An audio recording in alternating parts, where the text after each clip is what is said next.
Hello everybody, it's Writing Tutor Sarah here, and today we're going to be talking about fragmented sentences, commas, and semicolons. It's going to be a big video today, a little bit longer than usual, so make sure you sit back and relax, maybe take a break if you need it, but I'll still be here, no matter what you choose, however you choose to break this up.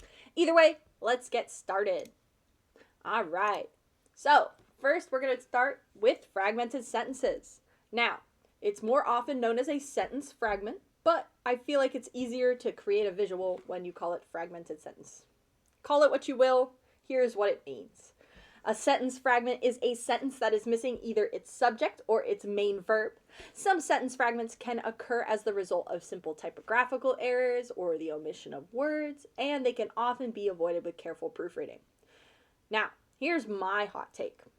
I argue that when sentences are fragmented, that means they're relying on the sentences around them. This means if you took all the sentences out and you just had your one little sentence there, it would not make sense on its own.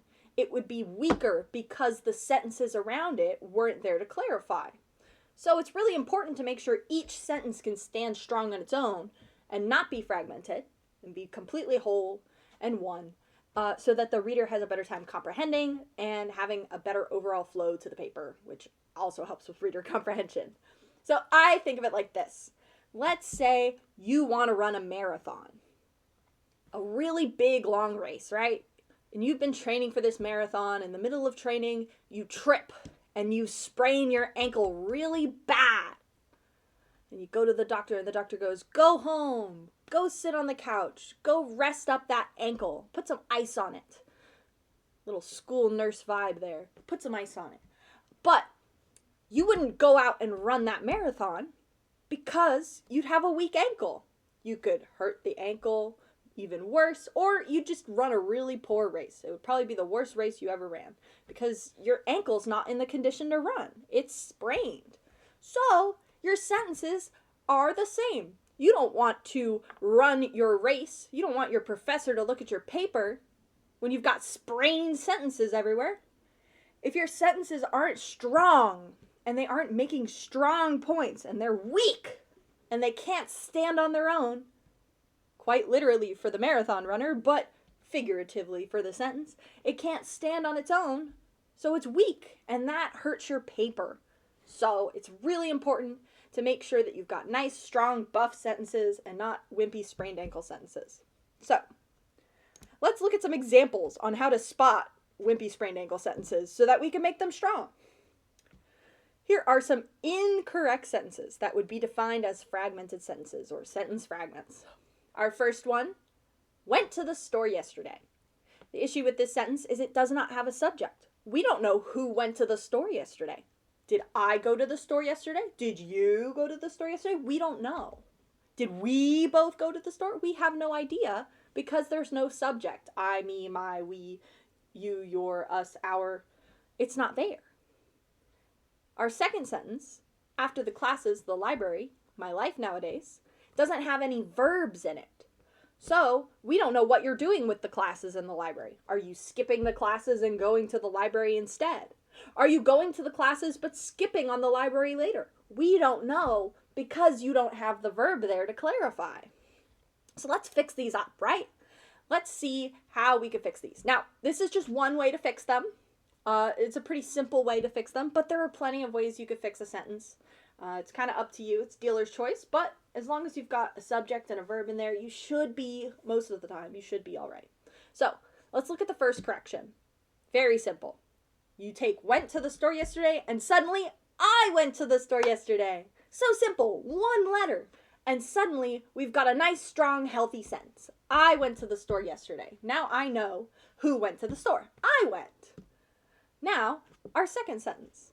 After the classes, I am going to the library. This happens to be my life nowadays. What we did was we added in the missing verb. You're going to the library. So now I know after your classes, you're going to go over to the library. You're not going to ignore the library. You're not going to skip the library. You're going to the library. And they also added some filler words to the second sentence. This happens to be my life nowadays. So now we know that my life nowadays happens to be that I go to the library after class. Notice how it clarifies both sentences because we are able to add in that verb. So it's all about clarification. Now, another thing that can come into play are English clauses. And that's because both of these sentences were missing, either a subject or a verb. And an English clause is a unit, usually a sentence, that contains both a verb and its subject. So the person we're talking about and what that person is doing. So here are some lovely examples that show how many English clauses are in these sentences and how you can have multiple or just one. And it can help you count the number of clauses in your sentence and notice if maybe they're missing the clause. Are you missing the verb? Are you missing the subject? Who knows? So let's take a look. Here's when we have one clause. I hate listening to political pundits. Well, you are the subject, right? I hate. So you hate. But our verb here is listening, right? So you hate listening. And then, well, what do you hate listening to? Well, the political pundits. So you need all three to be clear, but this is one clause because you've got your singular subject of I, and you hate listening, listening being your verb. Let's jump to two clauses. Students dislike, right? Students is your subject. Students, and they dislike Mr. Jones. Oh no, poor Mr. Jones. So they dislike him. That is our verb here. So students dislike Mr. Jones. And then here's our little merger. This is our because. We love because. And then we jump over to the second half of the sentence. Because his classes can be tough. So the subject is his classes. And we're learning with our verb that they can be tough. So we've got the first half of the sentence has a clause. Our little merger because. And then the second half of the sentence also has a clause. Hopefully you don't get your causes and your clauses mixed up. I know that's a mouthful. Let's look at another section with two clauses, now without the because. I am upset.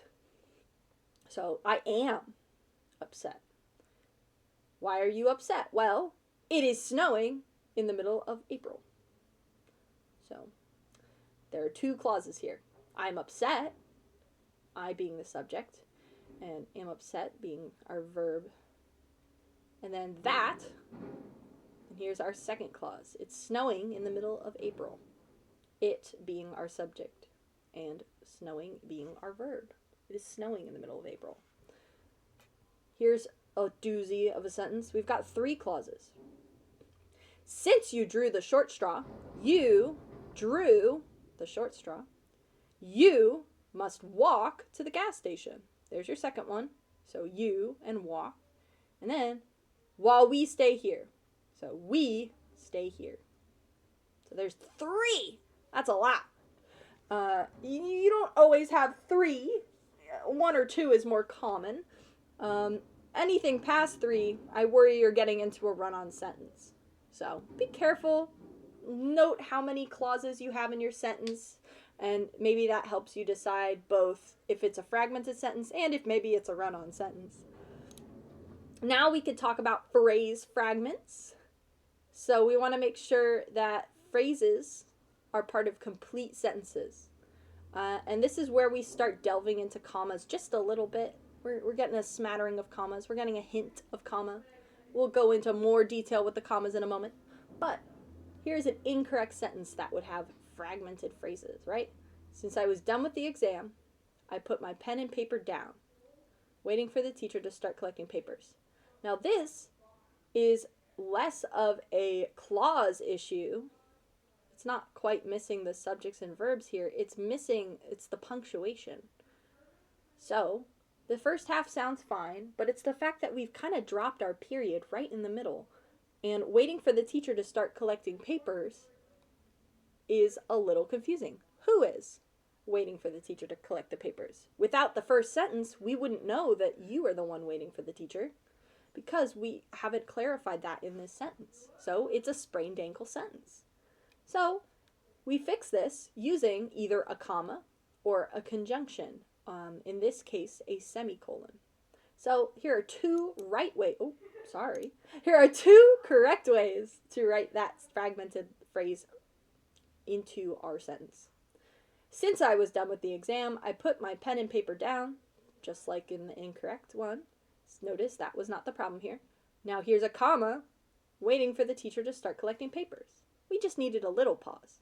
A period's a big pause, comma's a little pause. That little pause allows us just enough for us to clarify without it being a, well, not a run-on sentence, but more a fast-paced sentence that doesn't have any cadence or pacing to it. I'll even read it if we didn't put the comma in. I put my pen and paper down waiting for the teacher to start collecting papers. It sounds odd when you read it right through. Yes, I did it. I over-exaggerate a little bit, but when you put that pause in the middle, I put my pen and paper down waiting for the teacher to start collecting papers. It has a nice flow, so that helps with reader comprehension because they're not getting hung up on the fact that, oh, let me reread this. Because you could phrase things in so many different ways to insinuate different things that the comma really does make a difference. Now, let's look at a semicolon. A semicolon we'll learn a little bit later. It helps join two phrases that could be their own sentences. So, I was done with the exam. You could put a period there, but since it is related to the exam and in the same time, you could put a semicolon and say, I put my pen and paper down and was waiting for the teacher to start collecting papers. So, while you could put a period there, it made more sense since it was such a short little phrase with only one clause that you could put a semicolon after and add in the second sentence. Let's look at some subordinate clause fragments. So, we're going to talk about what happens when the subordinate clause is separate from the main clause. Just like our fragmented sentences, this is like almost on a totally different level. It's a little deeper than that because now we're talking about our clauses. So, when the subordinate clause, the little baby clause, is separated from the big main clause, it's weak. It can't last out there. So, we can combine those two clauses, like you saw before, using a subordinating conjunction or an adverb. And that'll show that that little baby clause is dependent on the big clause. So, let's look at what happens when we don't do that, when we do it wrong. Students dislike Mr. Jones because his classes can be tough. Now, if you're not new here, if you know me, I do not like starting sentences with because. Because is a merger. It helps bring two halves of a sentence together. Starting in the middle of a sentence with because, just because as the start of your sentence, feels wrong because it feels like you've missed the first half of your sentence. So this is another case of I put the period into my sentence too soon. So students dislike Mr. Jones because his classes can be tough, or students dislike Mr. Jones because his classes can be tough. It sounds like somebody had a thought and then later went, oh, and by the way, it's because his classes could be tough. So it was a secondary thought, an afterthought even. But it's reliant on knowing that students dislike Mr. Jones. If you didn't know students dislike Mr. Jones and just said, his classes can be tough, that on its own might be fine. But because you put that because there, because his classes can be tough, well, what do you mean because his classes can be tough? What are you insinuating with that? So it's important to have the two halves together. With our second incorrect sentence, since you drew the short straw, you must walk to the gas station while we stay here. So I think of it like this. If your reader would ask why at the end of reading out that second sentence, chances are you missed a step. You put your period a little too soon. You need to merge things together so that the reading is a lot smoother. So in this case, why do I need to walk to the gas station while you stay there? It's because I drew the short straw. Why is it important that I know his classes can be tough? Well, because the students dislike Mr. Jones. So, let's look at when we fix them. Just like I said, very simple fix for the first one. Students dislike Mr. Jones because his classes can be tough. I'd say 90% of the time, if you're starting a sentence with because or however, you could probably just merge it with the previous sentence because chances are you just put the period a little too soon. Pretty easy fix. Of course, read it when you're done just to double check. I wouldn't just slap them together and call it a day. Sometimes you need a few filler words to help it out. But in this case, you just needed to merge them together. Students dislike Mr. Jones because his classes can be tough. Now you've got two clauses. You've got your baby clause, and now the baby clause is reunited with our big clause that students dislike Mr. Jones. Another correct way of merging. Since you drew the short straw, here's my comma. That comma makes a whole world of difference. It's just a little baby pause for your baby clause. Since you drew the short straw, you must walk to the gas station while we stay here. Now I know why. You're explaining to me why I have to do this. And you're taking just a little breath so that I can really process, I drew the short straw, and then, okay, here are the consequences. So, this is your big clause of drawing the short straw is getting merged to walking to the gas station. So, a correct clause, one that's accurate, has to express the complete thought. You have to make sure that you're reading through the whole sentence. Now, I've just realized I've flipped it. Your big clause is walking to the gas station. And drawing the short straw is your why. So you need to make sure that they're dependent of one another. Your explanation is important, and your explanation needs to be in the same sentences at times.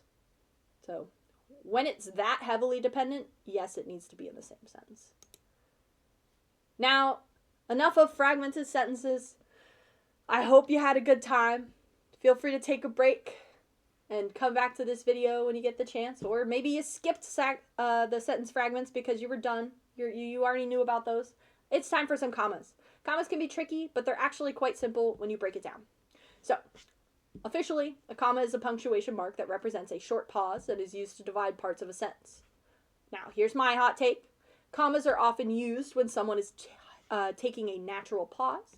So you can think about it when you speak out loud. You will often pause when speaking in order to make your speech sound natural. So I would recommend reading the paper out loud so you could pick up on some of those natural pauses and add in some commas. You could see this very notably in hit Ariana Grande's single, Thank You, Next. Because she pauses, right? She goes, thank you, next. So she's taking the time to thank the person, but then she goes, next. But she needs that little pause so they can appreciate both halves of her phrase. So, when do I use a comma? Well, lists use commas if you're listing things in a sentence. If you're joining independent clauses to each other, you could use a comma. If you're following an introductory word like finally, and then comma. If you've got coordinate adjectives. If you've got non-restrictive words, phrases, clauses. See, I'm listing here. I've put my commas. In quotes, in interrupting phrases, in direct addresses, and another list here, in numbers, dates, and addresses. Now, we're going to go down the line and discuss all of these individually, don't you worry, but I'd like to take a moment and appreciate Martha Stewart. And she's going to teach us not to be a serial killer, because I love cooking my pets and my family is a very alarming statement. But if you put the commas in, then you can love cooking, your pets, and your family. So, I love those three things, not all of them in one scenario. Let's talk about some lists. When we write a list or series, we separate each member of the group with a comma. That way we know they're separate entities. We can also use a conjunction like and, or before the last member. That was a rough sentence for me, sorry.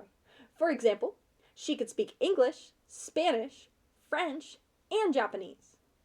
Now, English, Spanish, French is not one language, it's three separate ones, so we separate it with commas, so that we know that these are 4 separate languages that she can speak. The final comma is often known as the Oxford comma. It is my favorite comma. Some people will say that the Oxford comma is optional. I say it helps.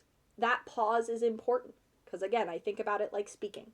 She could speak English, Spanish, French, and Japanese. You notice the cadence switches. You don't have that nice little pause between all 4 of them to know that they're all separate. Suddenly, I think French and Japanese is a comedy duo. You know? I don't see it as 2 separate entities. I suddenly see it as a duo. Now, these are all separate languages in this context, so she speaks these 4 separately. I don't think she's mixing her French verbs with her Japanese nouns. That would be very confusing. Here is another lovely little meme. I would never do this to my beautiful, lovely Oxford commas. This person is a monster, in my opinion. I would pick on those semicolons. I love my Oxford commas. But let's talk about using those commas in joining independent clauses. A comma can be used to join two or more independent clauses together. If we use a comma this way, we would follow it with a coordinating conjunction, like for, as, nor, but, or, yet, or so, before introducing the next independent clause. Here is our example. I love dogs, and dogs love me. If I said I love dogs and dogs love me, it's a little confusing. It feels a little rushed, right? It takes me too long. Like sometimes I need a minute to sit and think about the fact that I love the dogs, and then I have to be like, but the dogs also love me. It gives you that natural pause to really take in the sentence and really comprehend what's being said to you, which is very important in a paper. He wanted to be a sailor, but he couldn't swim. This sounds more like the punchline of a joke. So if that helps you think of it that way, he wanted to be a sailor, but he couldn't swim. Having that little pause there gives you a moment to think and realize this is a statement that is changing what the sentence means, or adding something to the sentence that wasn't there before. Saying he wanted to be a sailor but he couldn't swim has a little less emphasis. So this is kind of using those commas for a little bit of extra emphasis, a little bit of moment to stop and think, and that's really important in a lot of our papers. Then we've got following an introductory word or phrase. I'm sure all of you guys do this already, but I will point it out regardless. If we use a word, phrase, or dependent clause to introduce a sentence, we're going to follow the introduction with a comma. Luckily, it didn't rain on our parade. Thinking quickly, Asmodeus cast an invisibility spell. When the going gets tough, the tough gets going. That last one's more of a phrase. So those first two are very obviously, we're introducing something. We're going, well, luckily, thinking quickly. So it's basically kind of just an introductory word or phrase. You see this most often in chronological order. First, second, third, finally, in conclusion.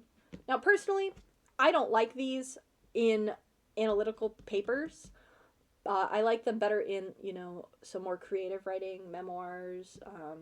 I feel like it's a little quirky. Saying, luckily, it feels like I'm doing a comedy skit. It doesn't feel as professional. I feel like a topic sentence does things a little better than a little transition word. I think you deserve a whole transition sentence. But it is an option, and I do want to make those clear to you guys, even if I don't agree with them. So, let's talk about some coordinate adjectives. If we use multiple adjectives before the same noun, we separate them with their commas. And if they are coordinate adjectives, in short, these coordinate adjectives will have their order switched around, and it won't change the meaning of the sentence. But you do need to separate them as individual entities. That's why the comma is there. So, the lazy, clumsy, hairy dog took a nap by the fireplace. But you could also say the clumsy, lazy, hairy dog, or the hairy, lazy, clumsy dog.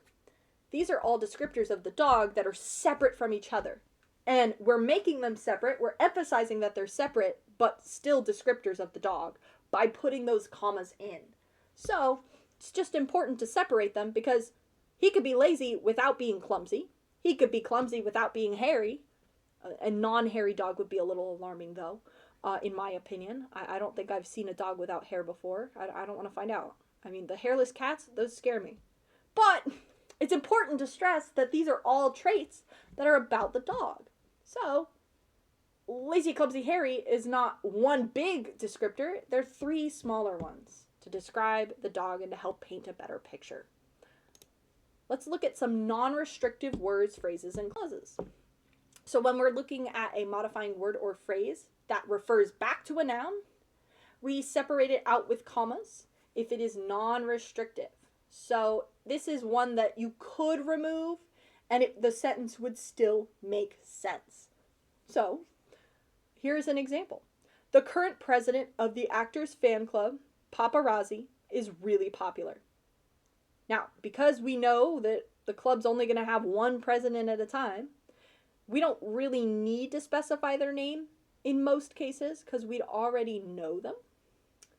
The current president of the actors fan club is really popular. it makes the same amount of sense as when we put paparazzi in there. Do we really need a name drop here? Not really. So let's look at when we do need a name drop.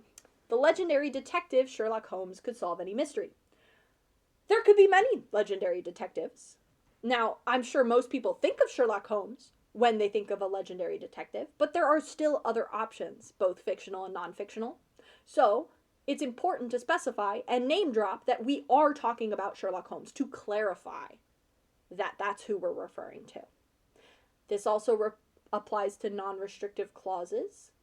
The baseball card, which was badly damaged, was worth millions of dollars. We would still know the identity of that card, right? So if we said the baseball card was worth millions of dollars, we'd probably still know roughly what baseball card that is, even if we said that it was badly damaged. Being badly damaged is kind of just a sidebar, right? So it's like we've put our hand in front of our mouth and gone, by the way, it's badly damaged. So that is something that you can do. And you'll notice they've got 2 little commas on each side. And that's kind of what I think about when I think about putting those commas is, okay, this is a sidebar. This is me turning to the side and telling this to the audience. By the way, this is badly damaged. You don't need to know it, but I thought you'd like to know it. The badly damaged baseball card. Then there's quotes. This is a little more meticulous. It's a little less of a you could go either way. It's kind of just like, well, all the time we use a comma in our quote, right? So a comma is used to introduce the quote, often, not always. But if you said something like, she asked, comma, where is the post office? Now, if you've seen the quote video, you will know that this is not the only option for how to introduce a quote. So it might not always have a comma at the front, but it typically does. It's this a more common option for how to introduce your quote. But if the other time you would use the comma is if the sentence, the end of the sentence of the quote, doesn't end in a question mark or exclamation point. If it ends in a period, typically, we would actually replace that with a comma to insinuate that there's more to be said after this quote, right? That the actual sentence doesn't end just because the sentence the quote's from ended. So, I was here yesterday. You'll notice the comma instead of a period because you still need to tell us that that's what the customer said. And then your period can go at the end. So that's why we have the comma there, and that is the most common place the comma is going to be in your quote. While it might not always be at the beginning, because you might not always introduce something that needs a comma, you will typically, oh my goodness, I'm losing the plot. You will typically have that comma at the end, so long as there isn't a special ender to your sentence. Like there's no question mark, there's no exclamation point. Because that's totally different from your period, you would keep it. You want to keep your pizzazz. You'll notice that I have another meme about eating Timmy on a raft because commas make a big difference. But this is a little bit of a different scenario.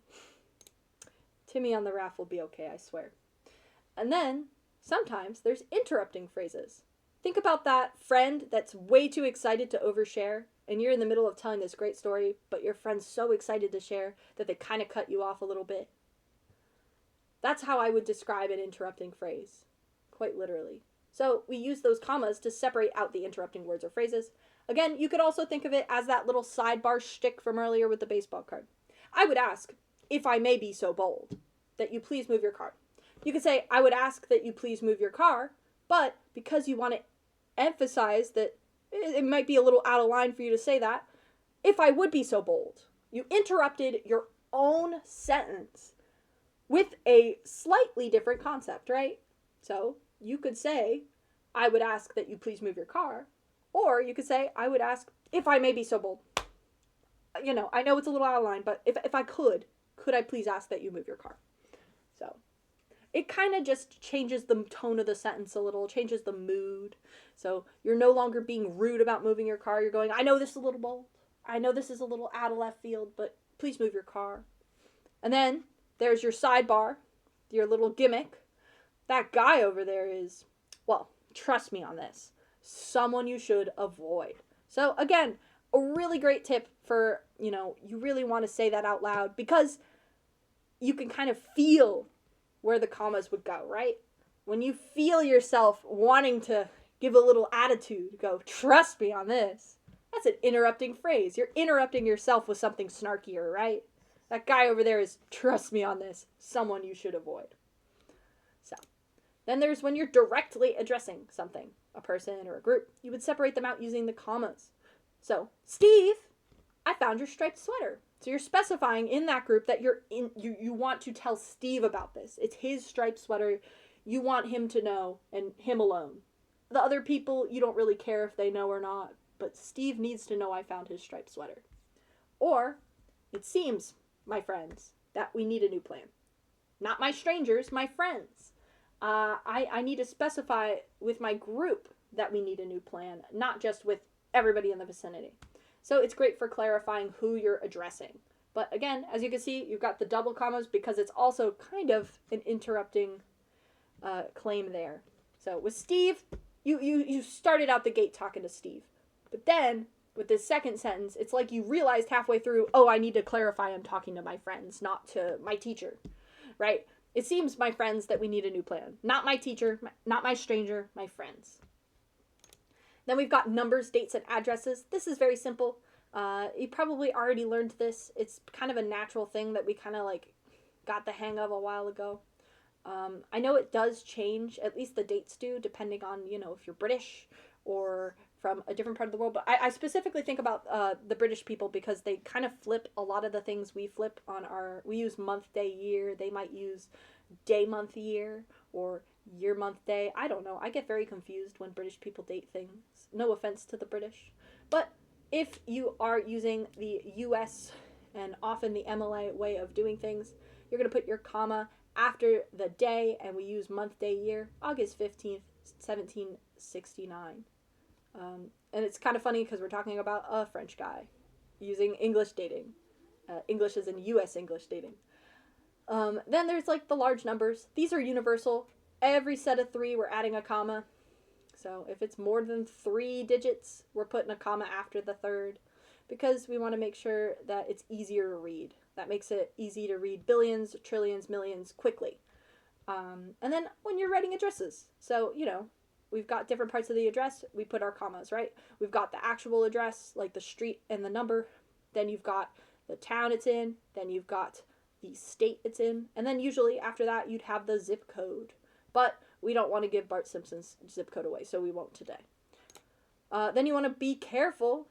I'm splicing in with a comma splice. This is when a writer is using a comma without a conjunction to connect the independent clauses. So remember when I said that you can't just slap a comma in there and call it a day, or you can't just slap because in the middle and call it a day? It's because sometimes you need a filler word, right? You need another conjunction. So the comma needs that conjunction to connect the 2 independent clauses. So here is a comma splice where things went wrong. The director wanted to film in Italy. It was too expensive. Notice it sounds a little choppy, but we could fix it really easily by just adding that little conjunction in there. The director wanted to film in Italy, but it was too expensive. So that's why it didn't happen. So see how it kind of like just confirms what you're already thinking? But it was too expensive. Aw man, no filming in Italy. But instead of a comma, you can also use a colon or semicolon to connect those 2 independent clauses, and that way you wouldn't need to use the but. So if you used a semicolon, which we'll get to in just a moment, I feel like it's just over the horizon. I can't remember what order my slides are in, but we're getting there. You could put that semicolon there, and you wouldn't need to use the but. But that's because, I said but. That's because it would tell us that you are in a totally different sentence that happens to be related to filming in Italy. So, 2 separate clauses without a conjunction, chances are you want a semicolon. Now, before we get to semicolons, let's be scared, beware of compound subjects and predicates. So, this is often when they're connected by conjunctions like and or, but the pieces of the compound subjects and predicates aren't separated from each other. So, you can't have your cake and eat it too. If you're listing things versus, calling it as a duo. That's how I think about it. Because Jenny and Benny went to the store. No, they both went together. Jenny and Benny went to the store. Good old Jenny and Benny. So we didn't need those commas to separate them. because they're both going to the store together, this is one unit doing one thing together. Jenny and Benny. They are two together. Because when we're talking about a girl speaking English, French, and Spanish, she's not doing it all at the same time. But Jenny and Benny are both going to the store together. They don't need those commas to separate them because they're walking together to the store. Another one, I bought a new computer and used it to write my novel. It's not a list, it's not a pause that's needed because you're using and already. I bought a new computer and used it to write my novel. Those two things went hand in hand. It wasn't like you were starting a whole new sentence. You used and to join those two clauses together. I bought a new computer, and then here's your second clause, I used it to write my novel. If a compound sentence or predicate involves more than two elements, it could be written as a series, and that's when the commas would come in. So instead of Jenny and Benny going to the store, it's Jenny, Benny, and Lenny. Because I wouldn't say Jenny and Benny and Lenny. That's a little much. That's when you want to list the people who went to the store. That's when the comma comes in. Or, here's a series of events. I bought a new computer, comma, because I set it up in my office next, comma, and then I used it to write my novel. So that's telling us a series of events that are going forward. So it's not just, well, I bought a new computer, used it to write my novel. Now it's, well, first I bought the new computer, then I set it up in my office, and then I used it to write the novel. It's not just Jenny and Benny went to the store, because now it's, well, it was a group. It was Jenny and Benny and Lenny. Then we've got our scary subordinate clauses. Remember, I think we talked about that a little bit earlier, because they're dependent. And being dependent makes it modify the independent one. So they usually begin with a conjunction, like because, since, or as. So you wouldn't want to use a comma before it because you're trying to merge them together, not separate them.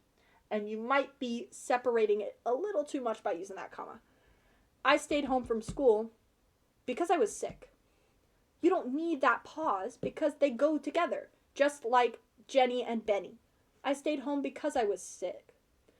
I bought the computer and wrote a novel with it. Those are two things that go together. If you had a third one, maybe you'd put the comma in. But chances are you wouldn't need a comma because you don't need to pause. Staying home because you were sick are so close together. They're so reliant on each other. You need to know that you stayed home because you were sick. Or else you're going to have your people asking why. Your reader's going to be like, why did you stay home? I was sick. Now, the moment you've all been waiting for, my favorite time of day. It's semicolon time. You use a semicolon when you link two independent clauses with no connecting words. Here's the example. I'm going home. I intend to stay there. I wouldn't just put a comma there. That would be kind of weird. You could go, I am going home and I intend to stay there. No commas. But this is just another way to write it. And it kind of has a different tone. So it's a kind of like a personality flair. You want to address this. You want to deliver this sentence this way.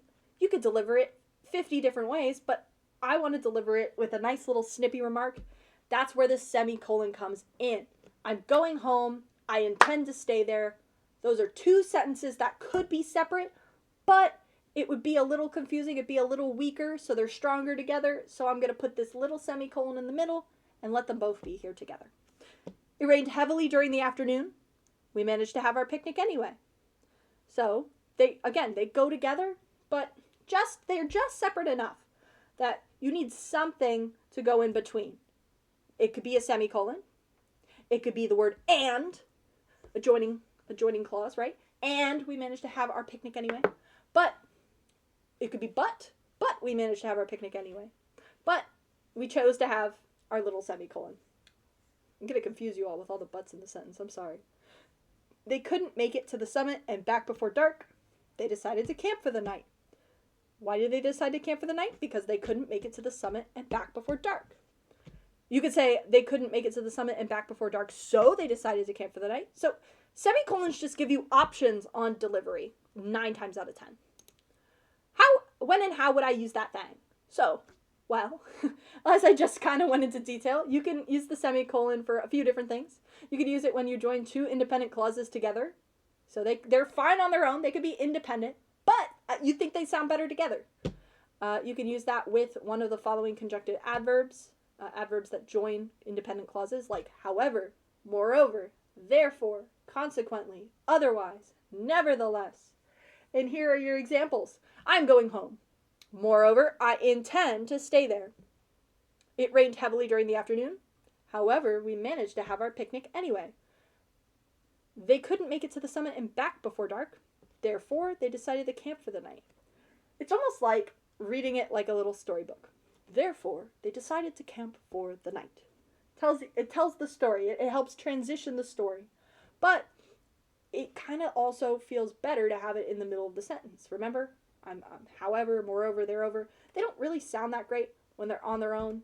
But when you use it as a merger, it kind of it elevates your sentence and helps with the delivery of how you say it. So delivery is everything. You want your professor to be able to read it smoothly, be able to comprehend it without, having to reread a sentence because they're confused at how it's being worded. Because sometimes wording is tricky and wording can actually make a really good point sound less good. That was a nice, lovely, long video. Here are my works cited. So these are all the resources I used for the examples, for the official definitions, because I just want to make sure, the way I explain things isn't always official or professional. So, I always use my outside sources to kind of elevate my little video. So feel free to check these out. They're all great sources from great universities, and then thesaurus.com, because sometimes you need a little thesaurus.com in your life. Thesaurus.com is my goat. But we've also got a classic, a recurring character in our writing center at Purdue Owl. So feel free, if you have extra questions, you can look at those resources. They've got some great visuals. And you've also got us here at the Writing Center. That's all we've got for today. I do hope that it helped you understand the hodgepodge of fragmented sentences, semicolons, and commas, our little grammar mishmash. I hope it helped a little bit. Now, this is a friendly reminder. If you're still finding yourself with questions, comments, concerns that maybe my works cited page can't provide, you can always find us at the Writing Center.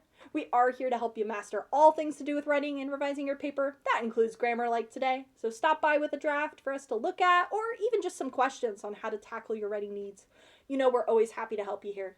Now, for more information on this topic and more, we don't just do grammar here, guys. Feel free to check our website for information. We've got more videos. We've got ways to meet with a tutor to help you with all your writing needs. So whether it be online, in person, or by email, we do hope to see you soon, and we're always happy to help. So yeah, we hope to see you guys soon.